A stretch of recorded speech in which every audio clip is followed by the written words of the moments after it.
Olá, galera, vestibular.com.br, professor Lucas de Matemática. Hoje a gente vai continuar a nossa caminhada aí pelas funções, né? Mais especificamente, nós vamos falar da função inversa. Vem comigo ser feliz.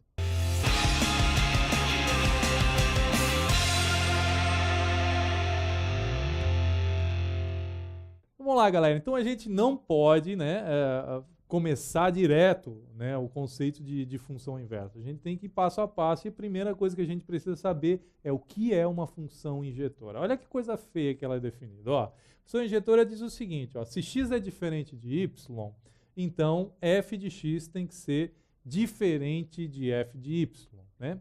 Pode parecer estranho, mas a gente pode usar a contrapositiva, que é uma coisa lógica, vem da lógica formal, que é meio que o contrário, né? A negação disso implica na negação daquilo, que quer dizer o seguinte, ó, se f de x é igual a f de y, implica que x é igual a y.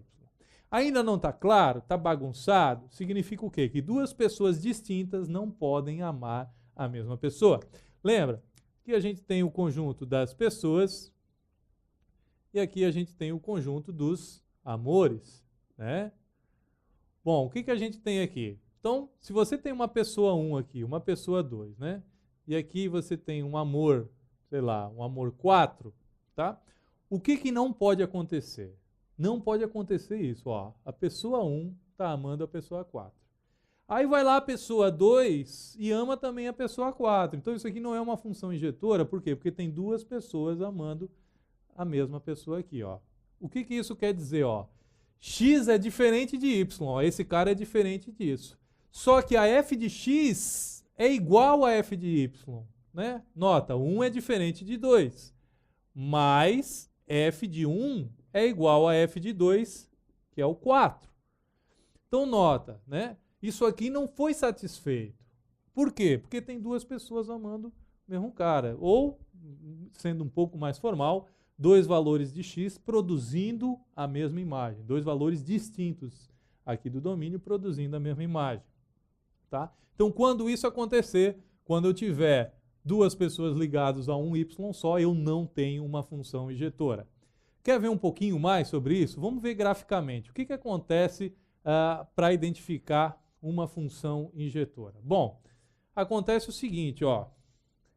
As pessoas amadas, né, o que estão nesse lado aqui, são aquelas que estão no eixo y, tá? Então, elas não podem ter duas pessoas ligadas a ela. Bom, como que eu posso ver isso?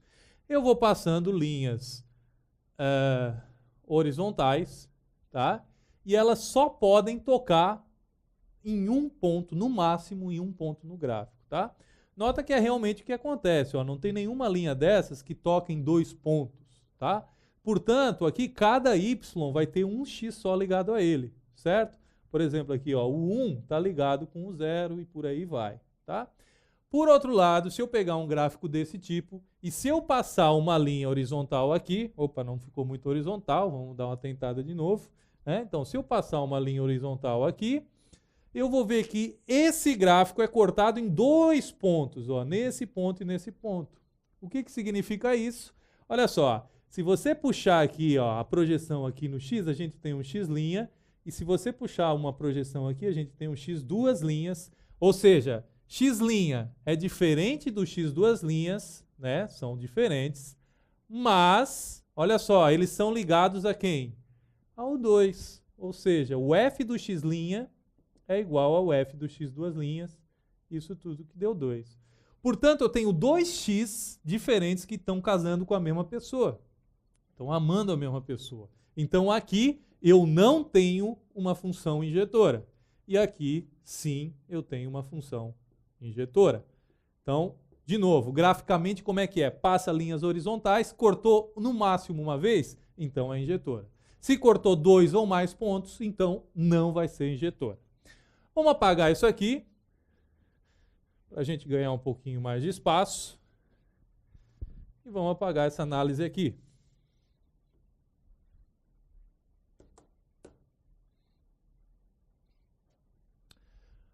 Bom, agora a gente vai falar sobre a função sobrejetora. Ela também é importante no contexto da função inversa. Bom, o que a gente sabe sobre a função sobrejetora? É quando o contradomínio é igual à imagem. Em português, professor. Bom, a gente tem aqui o nosso conjunto A de partida, né? E aqui a gente tem o nosso conjunto B. Esse cara aqui é o contradomínio, tá?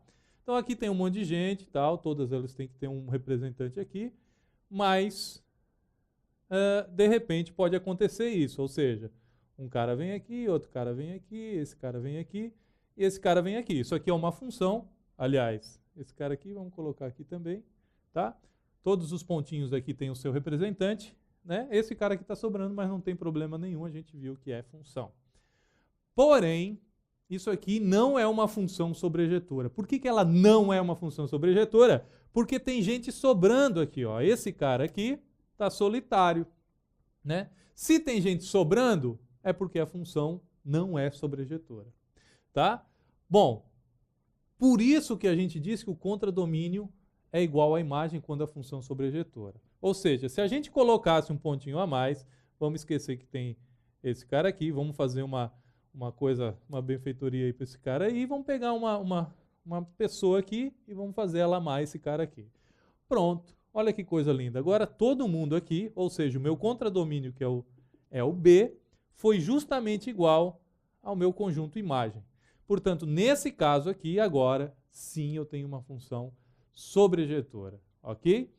Ou seja, o que quer dizer? Todo amor deve ser amado por alguém. Lembra? Aqui a gente estava chamando quem? O conjunto dos amores. Então significa o quê? Que todo amor, todo mundo que está no conjunto dos amores tem que ser amado por alguém, ou seja, tem que ter alguma flechinha chegando nele. Perfeito?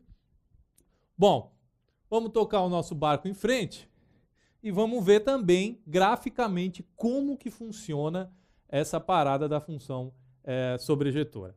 Bom, aí tem um pouquinho de detalhe, mas vamos lá. Esse gráfico a gente subentende que ele continua infinitamente para cima e infinitamente para baixo, tá? O que você vai fazer aqui? Bom, para graficamente a gente identificar uma função sobrejetora, tá? Toda reta horizontal tem que cortar em pelo menos um ponto. Ou seja, tem que cortar em algum lugar.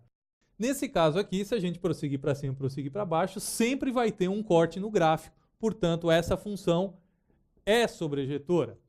Agora, essa função aqui, será que ela é sobrejetora? Depende. Depende de quê? Depende de quem é o contradomínio dela.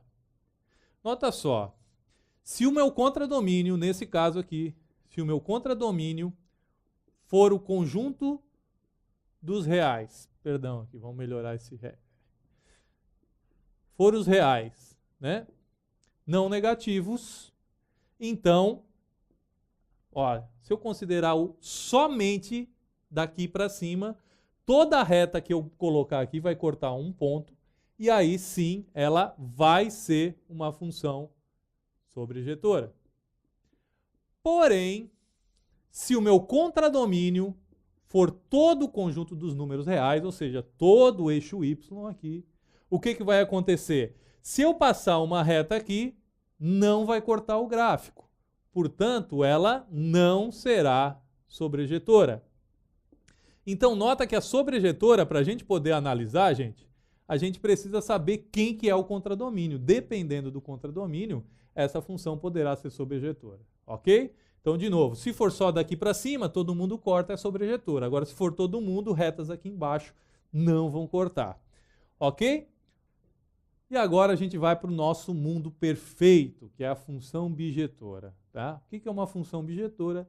É uma função que é injetora e que é sobrejetora. Ou seja, no mundo ideal, né, se a gente pegar aqui o conjunto das pessoas, né, e o conjunto dos amores,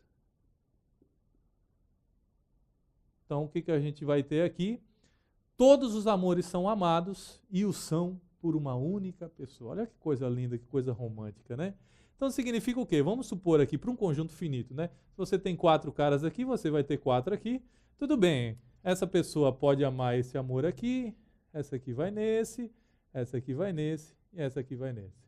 Então olha só, todo mundo é amado, portanto ela é sobrejetora, tá? E não tem nenhum amor aqui, ó, sendo amado por 2 pessoas, ou seja, não tem 2 flechinhas chegando na mesma pessoa aqui. Portanto, é uma função injetora, é uma função sobrejetora e, portanto, é uma função bijetora, tá? Ah, professor, então quando a função é bijetora, eles vão ter a mesma quantidade de elementos aqui e aqui?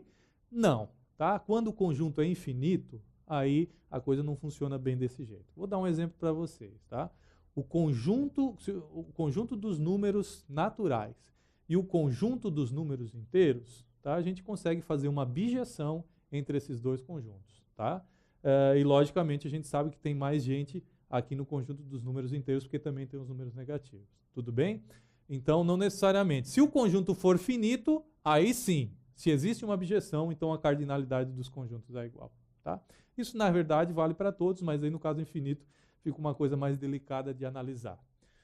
Bom, de novo, o cara pensando, o que é cardinalidade? Bom, cardinalidade é o número de elementos do conjunto, tá, gente? Essas coisas matemáticas, às vezes a gente fala, e é natural, mas né, para quem é matemático, para quem não é, as coisas são mais complicadas. Bom, e aí vem a função inversa. E a primeira coisa que você pode pensar é, por cargas d'água, eu preciso da função inversa.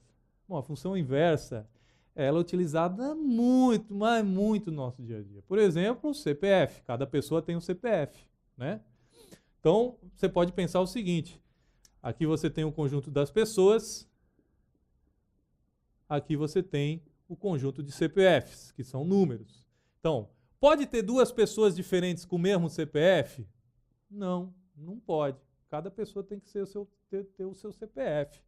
Bom, e o que pode acontecer aqui? Ah, pode ter um CPF, pode ter um número aqui sem pessoas? Ah, tudo bem, mas a gente vai considerar aqui no nosso contradomínio todos os CPFs existentes, né?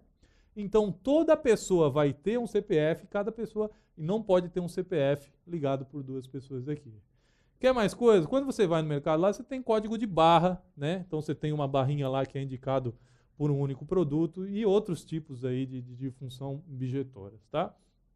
Mas, basicamente, às vezes a coisa melhora, né? Ou seja, você está no mundo feio, você tem uma função bijetora que passa para um mundo lindo, aí você trabalha no mundo lindo, acha a solução do seu problema e vê quem ela é no mundo feio. É um caminho que a gente vai ver depois como vai ser feito isso, tá?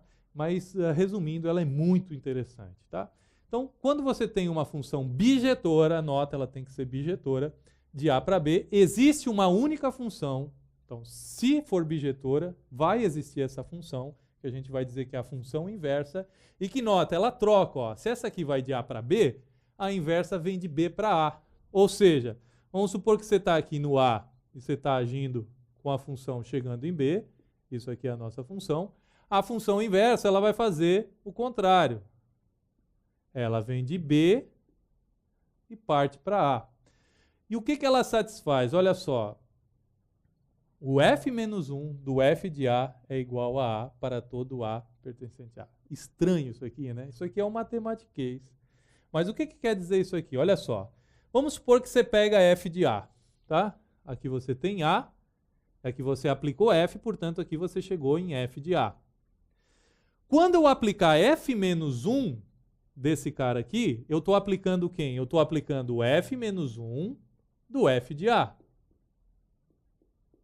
Mas onde que eu parei? Exatamente no A. Então, ou seja, a função te leva para um lugar. A inversa te traz de volta do lugar da onde tu veio. Perfeito? Então saiu daqui, veio para cá, a inversa vai te conduzir de volta para casa. Olha que coisa linda, né? Bom, isso para os caras que estão em A. Se você pegar os caras que estão em B, acontece o quê? Então vamos lá. Você pega um cara B aqui, aplica f-1, você chegou aonde aqui? Aqui você chegou no f-1 de B. Agora, quando você vai aplicar f de volta, o que ela vai fazer? Ó? Ela vai trazer de volta para casa. Ou seja, quando você aplicar f nesse cara aqui, ou seja, f do f-1 de B, você vai parar em B de novo. Tá? Basicamente, o que está falando aqui é que f-1 com f, ou f com f-1, vai dar a função identidade. Ela pega um elemento e deixa no mesmo lugar. Ok? É um pouco complicado, mas é extremamente importante no nosso mundo. Bom, vamos seguir em frente, que é o seguinte. Principais exercícios ligados a isso. Como achar a função inversa, né? Primeira coisa, você troca a variável. O Quem é x você chama de y e quem é y você chama de x.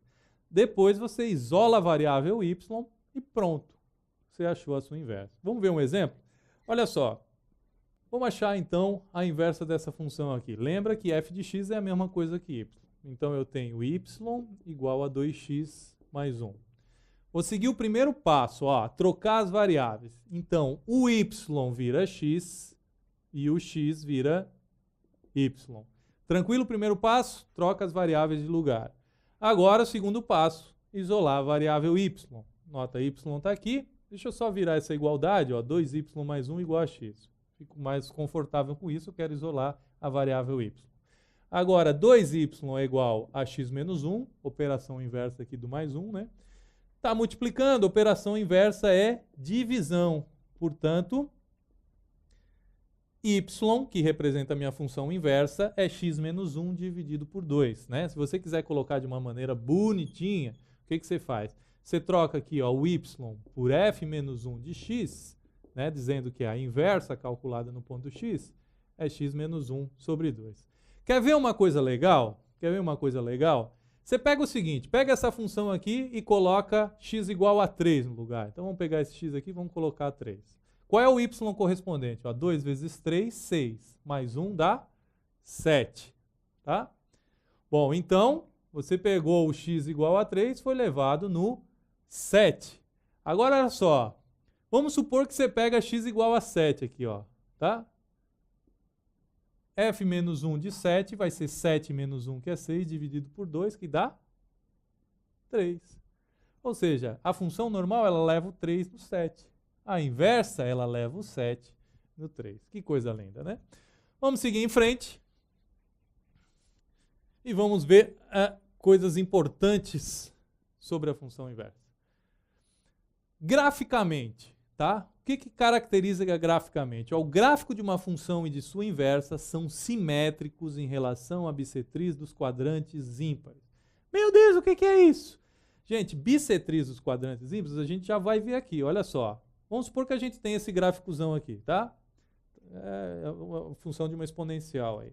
A bissetriz dos quadrantes ímpares é essa retinha aqui, ó, que passa exatamente um ângulo de 45 graus, bem no meinho aqui, né? E, basicamente, ela vai funcionar como eixo de simetria para essa função, tá? Como assim? Olha só.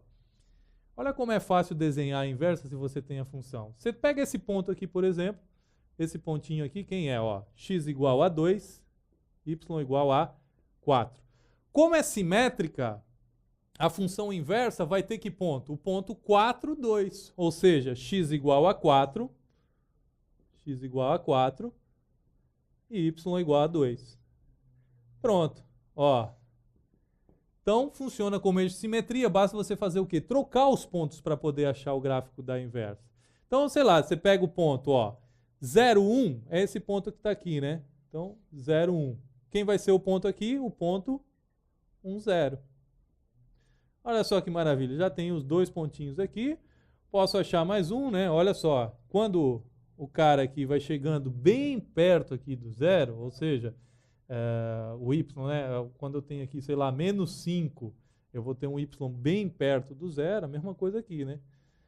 Eu vou ter um cara bem pertinho aqui, ó. Então, para eu desenhar, se você desenha bem, se você espelha bem os desenhos, você está craque aí na função inversa. Basta você fazer ligar os pontinhos aqui. Né? Nota que esse gráfico aqui e esse aqui são simétricos em relação à bissetriz dos quadrantes ímpares. Deu para entender? Bom, vamos para frente então. O exercício final dessa aula diz o seguinte, ó, da FEI de São Paulo, determine a inversa da função bijetora R, todos os reais, menos o elemento menos 1, que vai de R menos o elemento 1. Primeiro, por que tem essas restrições aqui, ó? Porque nota que no domínio dessa função aqui, ó, não pode ser o menos 1, porque menos 1 mais 1 dá 0 e zerando o denominador a gente tem problema, tá? Bom, o que a gente tem? Mesma coisa, né? F de x é a mesma coisa que y, eu tenho x sobre x mais 1. Primeiro passo, o que eu tenho que fazer agora? Ó, trocar x por y e vice-versa. Então, ó, y vira x, x vira y, e eu tenho essa configuração, tá? Essa aqui talvez seja um pouquinho mais difícil de isolar esse y, mas vamos lá. O que a gente tem aqui? Ó? A gente tem x, que vai multiplicar esse cara aqui, y mais 1, e aqui a gente fica com y. Aplicando a propriedade distributiva, x vezes y mais x igual a y.